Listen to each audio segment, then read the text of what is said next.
What's up, y'all? What's up, family? How you guys doing? What's up, America? What I'm bringing to you today is gonna be about us parents taking accountability and getting your kids. And if you're in the state of Florida or wherever, this is what you start with. Okay, so I'm gonna give you a backstory. So my kid's mom was pregnant, like 8-week pregnant. I was indicted, picked up end of 16, beginning of 17. I did like 3 and some change, like 3 years. Then I went back. I came home. I went back 21, went back, came home 22.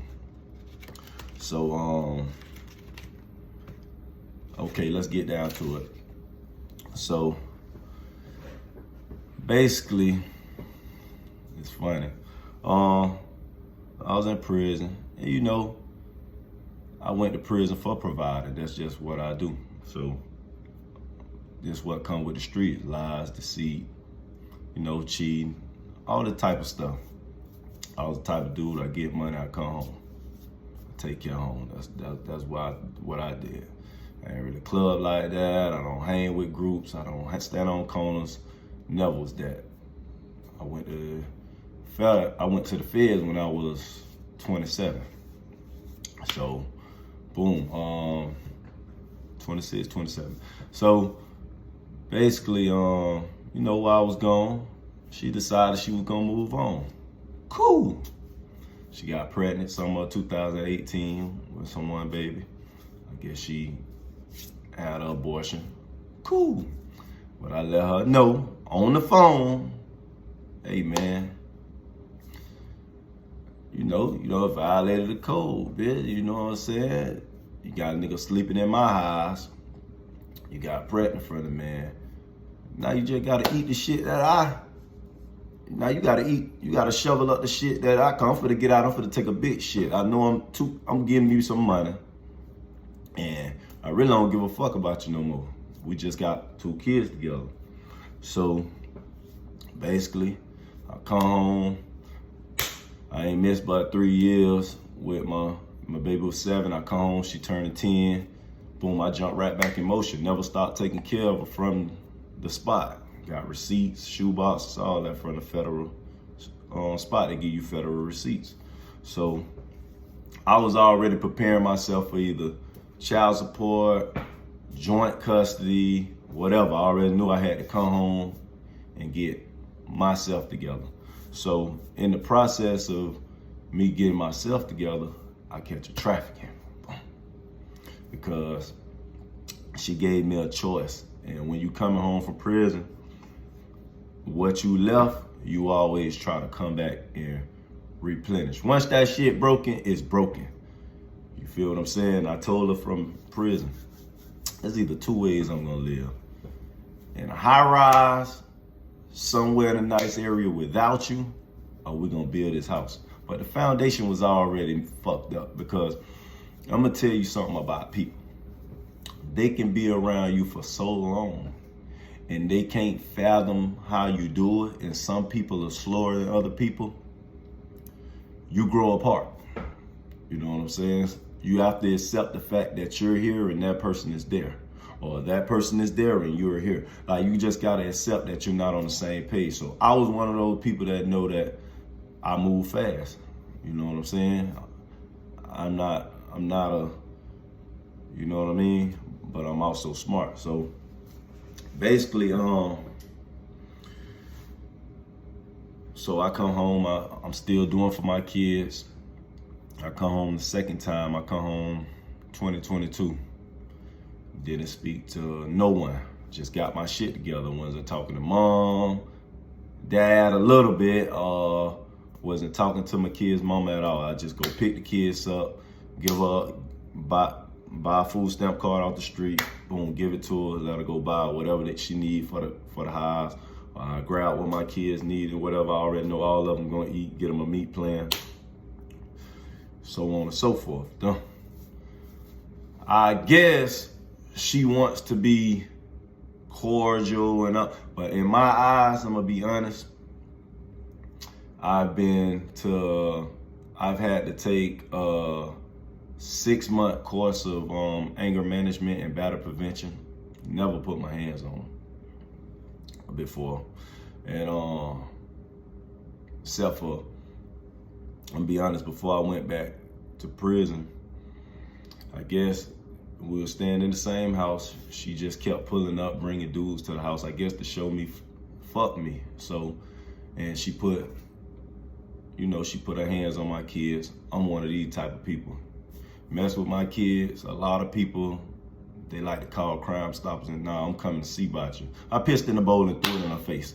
So let's fast forward. I take the classes because I ain't feel like going to trial, planning in trial. I had hired a lawyer. He had just beat my trafficking case in trial. So I already knew what my next step. I was already 10 steps ahead. I just want to be done with this lady. I went on and took it. So next step, I come home. I have 1 year of federal probation. They put me on another year of federal probation, and I had to take the 6-month course for the state. And then I was ending the state I had to do a year on state probation. So I do the misdemeanor probation in the state because it's nothing but a misdemeanor in the state of Florida. So I do that. I get off on January 26th of that, and then the federal probation I finished on October 5th. I started back traveling, I'm living my life. Nowhere to stay, but I have a nice car, I can get around and do what I need to do. I'm showering at the gym, I'm hustling. I worked for a little bit, then as soon as they got that, I quit that. I ain't worked that long. Hustle to where I am today in my place that you see behind me. So I get off the probation. I beat the odds. I get off the probation. I finish the classes. I actually get close with my therapist. So me and her, my counselor, is like my family now. Shout out to Ms. Ross. If you're ever looking for a counselor in the South Florida area, she's great. Marriage therapy, anger management, whatever. Blood raw, love them. So, so basically, fast forward. So I'm getting my kids.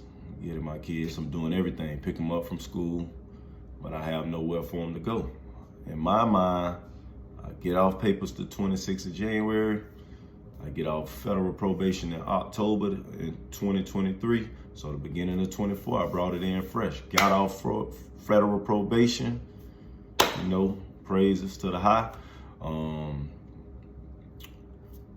I come fill out my application for an apartment on February, between like February 1st and the 31st of January. Boom, get right in. Boom, they give me the spot.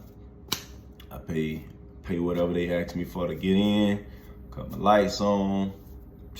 Been dating this significant other for like a year, but we friending it. We hanging out, we traveling, we having a good time, and we have a sit down.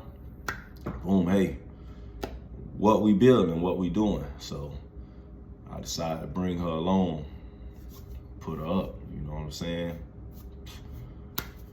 Put her up, brought her with me, formed a team, and been rolling ever since. Boom. So, still doing my kids thing, fixing up their room, getting my things together, getting myself together, lining all my stuff, my orders and affairs, getting that in order. So, I asked my kids, Mom, this is the part for us men. As men, we need our own everything. I have the footprints. I have certain things, like we have 2 kids together. Let's back that up. One's 15 and the other one is 6 turning 7. The 6-year-old was born while I was in prison. But by me getting back out chasing that chicken, which is money, I ended up catching another case and not paying attention to what I really wanted. really just trying to get back up. So basically, I never signed a birth certificate. So me thinking like it's 2010, 2009, where you can go down to the place and they just give you the birth certificate. It doesn't work like that. So they let me know, hey, you need to sign this paper. You sign that paper. Okay, no problem. Just like getting the passport. She needed me, my kid's mom needed me to sign some paperwork for our baby to get a passport, the 10-year-old. The baby, she can get it because I'm not on the birth certificate. So me thinking that it's like 2010, 2011, how I handled it with my other two kids. I go down and the people let me know, hey, you need to sign this paper and have the mom sign this paper, and you fill everything out, you get it notarized, send it to Tallahassee, which is the capital of Florida, and we send the paperwork back. Bam. Send the paperwork back. We'll either extradite it in like a week. You're gonna be a $20 fee to get it done. So I have a video that I can play, but I might cut it. I might cut it in the middle somewhere. I might put it, if you're watching it, I might put it in the middle and you can hear. So basically, she asked me, what am I gonna do for her? I'm doing nothing for you, honey. I'm past you, I'm over you. I'm gonna be real, you beneath me. I would want you to be on the same level, but yeah, we had kids together. We made beautiful kids together, strong kids, athletic kids, smart kids. But you're here. I'm gonna be honest with you. My baby's 6 years old, still couldn't tie her shoe. I had to come and get in dad mode again. I pick my kids up every day. I'm at tutoring, I'm helping with homework, I'm at flag football game, I'm at track practice. I make time for my kids. No job, no nothing is gonna stop me from what I need to do. So, bam. Once she figured out that I wasn't gonna be under her magic wand, because some people like to hold on instead of letting go, we're where we are today having this conversation. So basically, she told me she wasn't signing the birth certificate. Fine. I'm the type of dude, I'm gonna be real, I'm a hothead. I'm not hot-headed, I just speak my mind. Fuck it, I don't need you for nothing. I'm not kissing your ass for it. Whatever it costs me, I'm gonna pay it. So, you gotta eat your words, you gotta stand on business. This is what I had to pay. Show you what I had to pay. So this is what it's gonna cost you. It's the official receipt. $321 is what it's gonna cost you. You're gonna sit there, you're gonna file your paperwork. It's gonna be a paternity. They have you take a parenting class now. Right? It's gonna be $321. If you're in the area, they're gonna charge you another $40 for the police to serve. 21 days after they serve, you turn in this paper. You turn this paper in, and then you're gonna file your motion for default. Default, 3 copies, a notice of a hearing, 1 copy, and the final judgment area is gonna be 3 copies, you know what I mean? And the return of the service notice, they're gonna give me that. That's basically that's what I'm going back in 21 days. They're gonna tell me if they served her, or if they not served her. But the way our sheriff office work down here in Broward, very sticky, very serious. They come in every day. They're strategic and they're on top of it. So I know she's gonna fight it. Boom. And basically that's it. So it was easy where I let her keep the taxes for all the years because I'm not there. Like, I was locked up. I give you enough credit that my kids wasn't touched. They were disrespected. I ain't gonna lie, I came on some wild gorilla shit, but you know what I'm learning? You can't beat them muscle-wise. You can't be tying people up and doing shit like that, bad things to people, because you the only one gonna end up in jail. Kill it. I'm gonna use the senses that God gave me, that I went to college, and I done been to the federal and I've been to college, so I'm gonna use the great sense that God gave me and the common sense that I have, because I'll be looking like a jackass, and then now I still can't see the kids and I'm locked back up. So I went down there, I filed the paperwork, I filed a motion for paternity. That's just a big, and when you're not on the birth certificate, you have to file that packet. And inside that packet is gonna have everything. It's gonna have for the blood test, for the DNA test, for you to sign your birth certificate, the parenting so you can get your shared custody. Shared custody is the cheat code that kill that child support. So now you're entitled as a man, your key things, get your place, get the beds, make sure they have a room, make sure everything running, and make sure you got some income. That's it. That kills everything. That kills all the pointless calling. Cause I had to stop that. That's why I'm going through this now. All that 10 o'clock at night calling. You know the kids, all right. I bought them phones. I did everything. I put the groceries in the house. I bought them phones. I bought my own clothes. I bought my own shoes. I bought my own pads for the periods. I bought my own hygienes. I make sure they have everything they need right here. I don't have to go to your house for anything. I pick them up from school. I don't have to come to your house. I don't need anything. And that's the problem, because everyone's looking for that companion and trying to hold on to something that didn't work. We didn't work in a relationship. We didn't work as friends. I'm not so forgiving. It is what it is. I get that shit one good shot, and once it's over, it's over. So, next.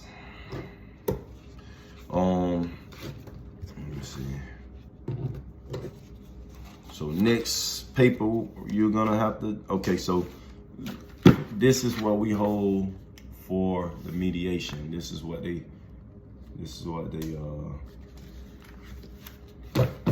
give you. And it's gonna be one that I'm doing for shared custody.